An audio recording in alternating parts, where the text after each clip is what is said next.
German মেয়েরা এমনিতেই বউ হিসেবে খুব ভালো, তাদের মধ্যে রোজা আরো বেশি ভালো।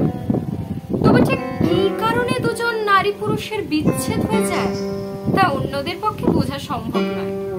পাখি একবার অন্য কথার মধ্যে বলে উঠল, রোজা আসতে চায় আসুক, সে আবার স্বামীটিকে নিয়ে আসছে কেন? ওর স্বামী তো জার্মান, তার সামনে বাংলায় কথা বলা যাবে না। 8 বছরের বিবাহিত জীবনে রোজা বেশ ভালো বাংলা শিখে গিয়েছিল। উচ্চারণে গন্ডগোল থাকলেও সাবলীল ভাবে কথা বলে যেত বাংলায়। রোজার সেই বাংলা জ্ঞান আর কোনো কাজে লাগবে না। একটু বাদে বেল বাজতেই সবাই সচকিত হয়ে উঠল।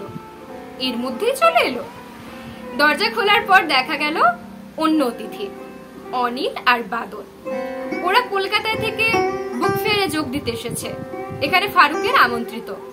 দুজনের হাতে তুলে দেওয়া হলো ভদকার গেলাস। বাদল বলল, চমৎকার বিরিয়ানি রান্নার গন্ধ বেরিয়েছে। পাশের ঘর থেকে মন্টু চেঁচিয়ে বলল, আর 20 মিনিটের মধ্যেই সব রেডি হয়ে যাবে, তারপর লাঞ্চ সার্ভ করা হবে। অনিলকে দেখে মালা কিছুক্ষণ রোজের কথা ভুলে গেল।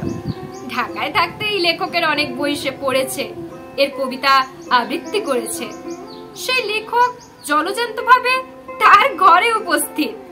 দেখলে মনে হয় সাধারণ একজন মানুষ, লেখক বলে বোঝাই যায় না। রোজা আর তার স্বামী এসে উপস্থিত হলো আর 15 মিনিট পরে।